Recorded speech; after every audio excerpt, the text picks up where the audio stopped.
kalaban ng Wild Horse ng Amerika na si Trinidad at para magkaroon ng isang pang special training, pumunta sila Makibao sa Amerika. Hindi nila inakala na madudukot ng isang mafia na nagngangalang Black Hand Group si Makibao. Hinabol nila Makibao ang dumukot kay Makibao at napunta sila sa isang illegal racing field.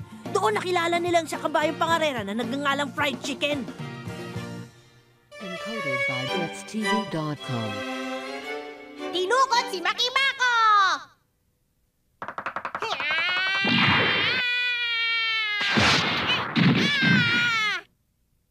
Bakit mo ginawa yan? Tumigil ka. Hindi mo madali masisira ang kulungan na ito. Makukuryente ka lang tulad ng kaibigan mo. Umalis na lang kayo, tulad ng sinabi ko. Sige na, mabuti pa umalis na kayo. Hindi ako aalis dito. Magkapareho lang tayo. Ayoko nang daraya sa karera. At ayoko rin nang natatalo. Pero ang pinakaayaw ko ay ang sumusuko na hindi lumalaban. Ano? Kailangan ko itisin ng kondo ang sakit. Alam ko masisira ko rin ang pinto.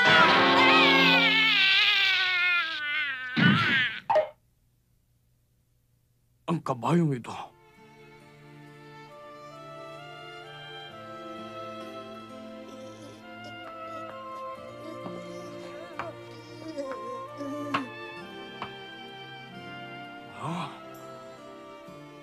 Nabingo nga ako ng una kong pagsubok pero...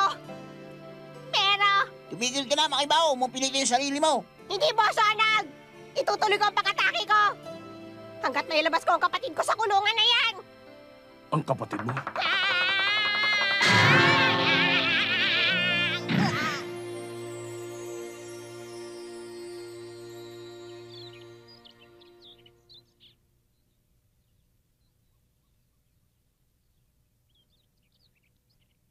Salamat sa tulong mo, Pards. Tinulugan mo Superstar Racers Fried Chicken. Isang kalangalan para sa iyo yun. Kung nahuli kayo ng boss ng mafia dun sa Quatra, kakawawain niya ang kapatid niya. Meron din akong kapatid na babae noon.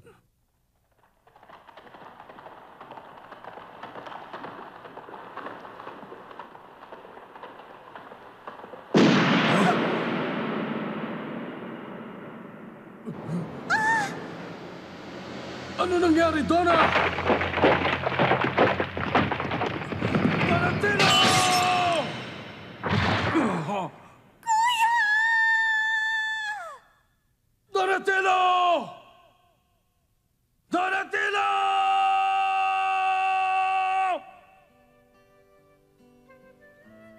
Meron ka rin nakababatang babaeng kapatid? Mabuti naman at nagising ka na rin. Asa na ang kapatid mo ngayon? Ano nang ginagawa niya? Ewan, nagkahiwalay kami. Sa mga itsura niyo, pati na rin sa pananalita niyo, mukhang hindi kayo taga rito sa Amerika. Bakit iniwan niyo ang bansa niyo at nagpunta rito? Anong pakay niyo? Ang totoo, isa akong kabayang pangarera mula sa Japan. Nabalitaan kasi ng boss ko na merong magaling na Mustang dito na nagngangalang Trinidad. Sabi ni Mr. Zhang, ginagamit din niya ang Mazda running style tulad ko. Gusto ko siya Enjoy makilala. watching Isang magaling na BetsTV.com. Kilala mo si Trinidad? Alam mo ba kung nasan siya? Walang ganong klaseng Mustang. Wala na. Huwag na natin pag-usapan ng tungkol sa Mustang na yun. Tulad nga na sinabi ko, kung magtatagal pa kayo rito, mahuhuli lang kayo ng boss ng mafia. Sandali lang! Meron akong hihilingin mula sa'yo. Alam ko kakaiba ito. Pero pwede mo ba ako ipakilala sa boss ng mafia? Sa boss? Ipapakiusap ko sa kanya na itigil ang pagpapatakbo niya ng illegal na horse racing. Ihihiling ko rin sa kanya na palayain niya ng kapatid kong si Makibao. Wala akong pakialam sa mga gusto mong mangyari.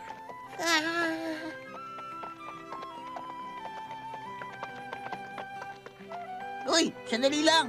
Pabayaan mo na siya. Kung hindi niya tayo tutulungan, ililigtas ko mag-isa ang kapatid kong si Makibao at haharapin ko ang boss ng mafia para pagsabihan siya.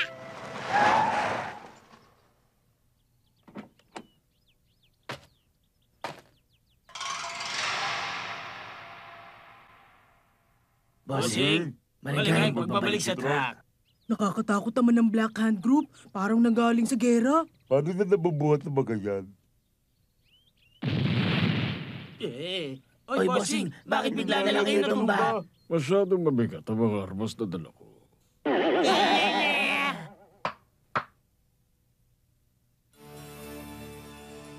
Mafia boss! May gusto akong sabihin sa inyo! Teka, saan naman sila galing? Engot talaga. Ano yung maliit na tumatakbo sa atin? Ewan. Gusto kong ibalik mo sa akin ang kapatid ko! Ang kapatid mo? Hindi ko alam kung sino tinutukoy mo, pero para lang malaman mo hilig kong kunin ng mga bagay na hindi ko pag-aari at hindi ako marunong magbalik. Humanda ka, pagbabayarin kita sa ginawa mo!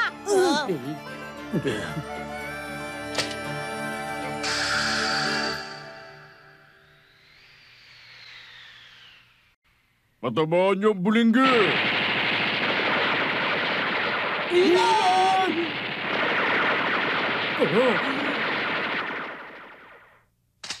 Aba, hanga din ako sa'yo. Matapang ka, bulinggit. Hindi ako aalis dito hanggat hindi mo binibigyan hinihiling ko sa'yo na palayain ang kapatid ko!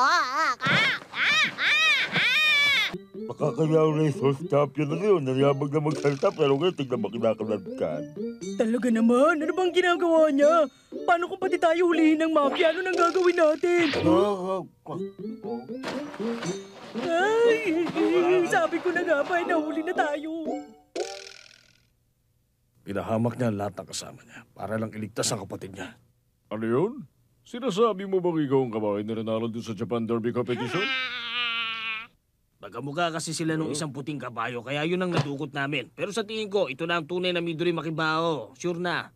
Malaki ang kikitain natin sa kanya. Ano ba pinagsasasabi niyo dyan? Ha? Tingnan niyo siya, halong aso, buriko at baboy ang hayop na yan. Sino maniniwala na siya ang #1 racehorse ng Japan? Anong sinabi niya? Pero boss, kasi siguro kung siya yung nasa magazine. Pwede na rin tukuyin ang ito ng mga sikat na tao sa magazine. Ano na mangyayari sa atin? Ewan ko.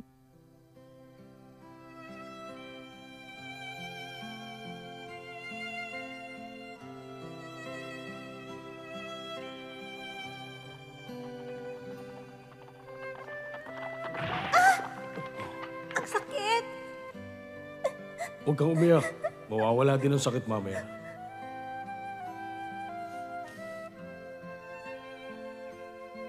Salamat, kuya.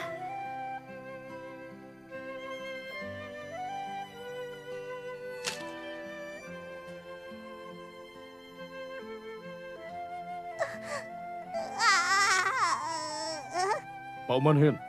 Mukhang nagising kita. Sino po kayo? Ipahid mo sa sugat mo ang halaman na yan. Nakakapagpagaling yan. Paalam na.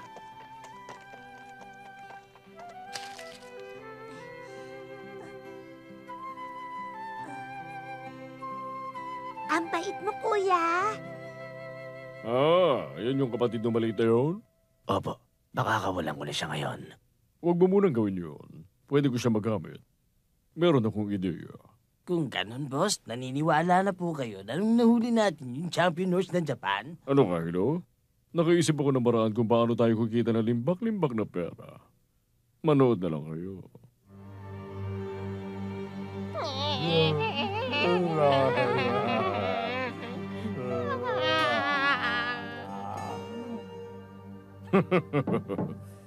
Paso, Hinahanap niyo daw ako. fried chicken. May hilingin sana akong pabor mula sa'yo. Isang pabor? Ngayon na ang huling araw ng karera. Ikaw lang nakapanalo na 5 karera dito at alam ko ikaw ang paborito. Alam ko rin na ibubusta nila na ikaw ang mananalo sa araw na ito. Pero, gusto kong kumita ngayon. Kaya ibubusta ko ang pera ko na mananalo sa araw na ito ay si Baked Potato. Magagawa mo ba ang hinihiling ko? Ang pabor na hinihingi mo ay magpatalo ako sa karera ngayon? Gusto mo mandaya ako sa karerang ito? Ganun na nga. Ganun lang kasimple, fried chicken. Boss, malaking utang na loob ko sa inyo. Dahil iniligtas niyo ang isang ligaw na kabayong tulad ko mula sa isang patibong. At pinayagan niyo ako manirahan dito. Pero, Hindi mo pa rin kaya mandaya. Matagal ko na naririnigan mula sa iyo. Kakaiba talaga ang bilis mo. Kaya naman sobra-sobrang kabait ang pinapakita ko sa iyo. Maayos ang pagtrato ko sa iyo. Pero hindi ba dapat? Suklian mo ang kabaitan at awa na ibinigay ko sa iyo. Tama lang yun, hindi ba? gusto mong bayaran ko ang kabaitan mo? Oo. Simple lang ang sagot na ibibigay ko sa iyo. Kahit kailan hindi ako mandaraya. Kaya huwag kang pupusa kay Baked Potato dahil mawawalan ka ng pera. Hindi. Gagawin mo ang iniutos ko sa iyo. Magpapatalo ka kay Baked Potato sa karera nito.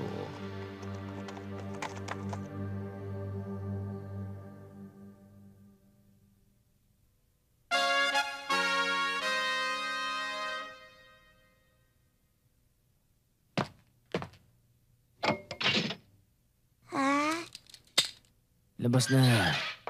Teka, pinapalayan niyo na ako? Oo, wala ka nang dapat ikatakot. Pinapapunta ka ni boss dun sa racing area. Halika na. Kasi niya ka manood ng karera? Si Fried Chicken, yung kabayan nagbigay sa'yo ng bulaklak kagabi. Tatakbo siya ngayon sa karera. Hiniling niyang manood ka para magganahan siyang tumakbo na mabilis. Fried Chicken pala ang pangalan niya? Ang bait niya. Kung gano'n tinulungan kami ni Fried Chicken para palayaan si Makibako. Ano naman to? Ang horse racing news. Mukhang si Fried Chicken ang paborito sa mga kompetisyon na nangyayari dito. Siya ang number 1 sa lahat ng karera na gaganap. Makibao! Boss Arnold! Ililigtas ko kayo.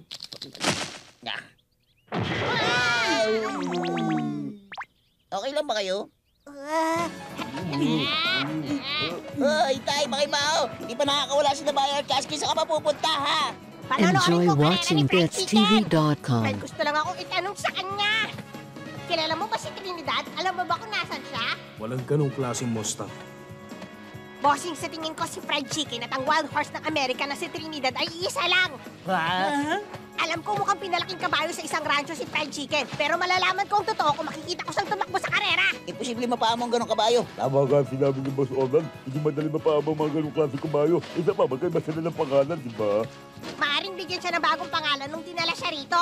Basta malalaman ko ang totoo. Panonoorin ko siyang tumakbo.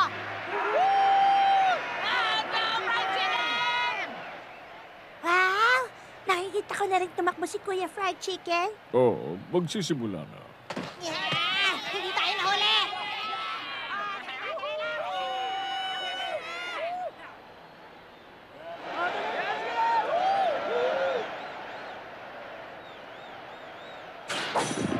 Yes, today's the last race, and it has begun.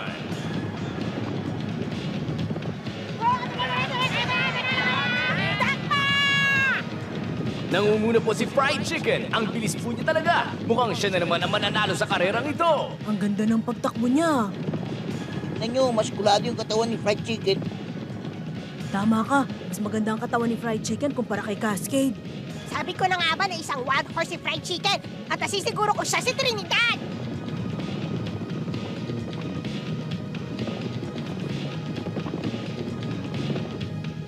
Mayroong isang kabayong humahabol kay Fried Chicken. Si Baked Potato yun ah! Ano yun?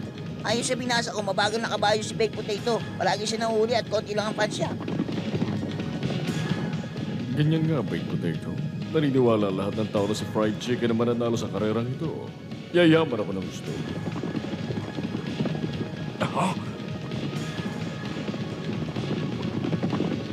Baked potato? Fried Chicken. Baked Potato. Kailangan mo ipanalo ang karera sa araw na ito. Gustuin ko man, boss. Hindi mangyayari yun dahil kay Fried Chicken. Kung hindi lang siya sasali ngayon, nasisiguro kong ako mananalo sa karera ngayon. Alam niyo naman mas mabilis sa akin si Fried Chicken. Isa pa, siya ang champion ng lugar na ito. Masyado siyang malakas at maraming sumusuporta sa kanya. Huwag na ho kayo umasa sa akin, bossing. Makinig ka, patatalo ngayong araw si Fried Chicken. Naayos ko na ang lahat para manalo ka ngayon. Ibig ko sabihin, mandaraya si Fried Chicken? Huwag mo nang alalahanin yun.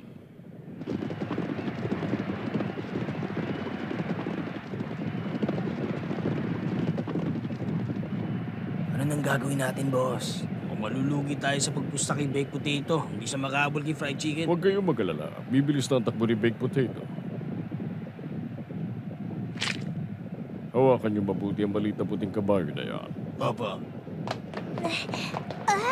Anong ibig sabihin nito?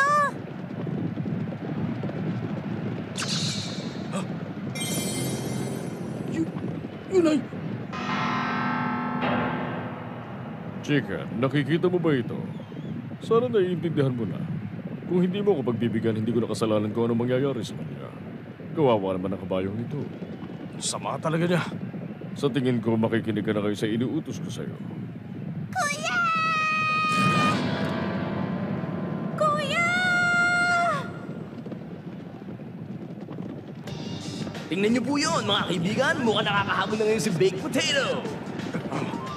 Bakit mo ba ginagawa to? Ginagamit kita para maalala ni Fried Chicken na nawala niya ng kababatang kapatid. Ang kapatid niya? Alam mo kasi, nakita ni Fried Chicken na mahulog ang kababata niya kapatid na babae sa isang bangin. Ngayon habang hinahawakan kita ng ganito, naaalala niya ang sakit na dinanas ng kapatid niya bago ito namatay. Nasisiguro ko natatakot siya para sa iyo ngayon at hindi siya makapag-concentrate sa pagtakbo. Ang galing niyo, boss. Sama-samahan niyo! Ha? Naririnig ko ang boses ni Makibako!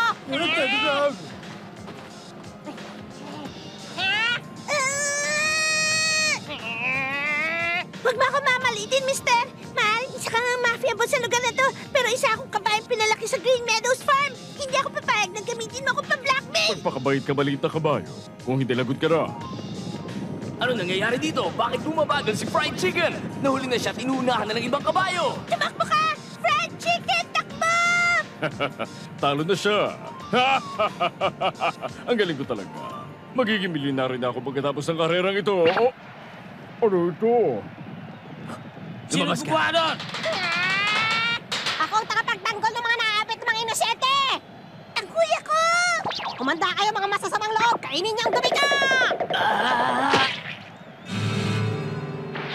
At ako, nandito na ang superstar na mag-aawit, si Super Buyer! Baliw, Baliw pa na, ha? Walang laban sa amin ang marka! Teka, ano naman ang papel ko dito? Chupi! Fried chicken, tumakbo ka na ng mabilis! Wala ka nang dapat alalahanin, ligtas na ako ngayon!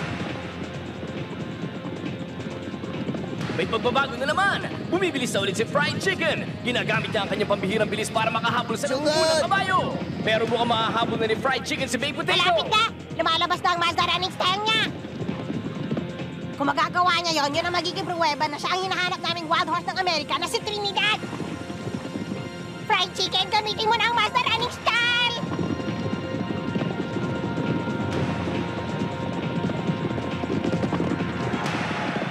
Panalo na siya! Si Fried Chicken ang kampi ng karerang ito! Si Fried Chicken ang nanalo! Ang galing ng karera niyon, hindi ba, kuya? Bakit mo ka malungkot ka dyan, Makibao? Hindi ka ba natutuwa na nanalo si Fried Chicken? Eh ano kung hindi si Trinidad? Tama ka, bossing. Isa kang magaling na kabayo si Fried Chicken. Natutuwa ako dahil hindi siya nagpatalo kahit na illegal ang karerang ito.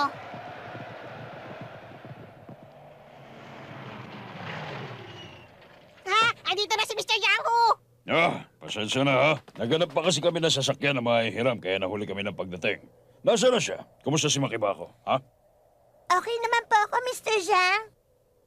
Salamat at ayos ka lang. Si Fried Chicken ang nagligtas kay Makibako, Mr. Zhang. Sino si Fried Chicken? Teka, andito lang siya kanina. Kuya Fried Chicken! Saan nagpunta si Fried Chicken?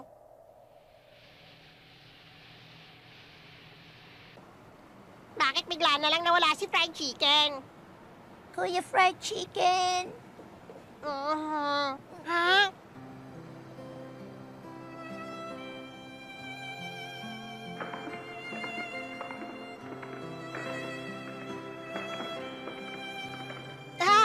Yun ay! Mga kasama sa tingin ko si Trinidad ang tumatakbo na yon! Ano sabi mo? Yung tumatakbo doon! Saan? Wala naman ako nakikita, Makibao. Nananaginip yata ng gising eh. Hindi ako nananaginip. Nakita ko talaga siya doon. Okay lang, may nakilala naman akong isa pang magaling na kabayo, si Fried Chicken. Malaki talaga ang mundong ito. Hindi na ako makapaghintay na makapagkumpetensya uli!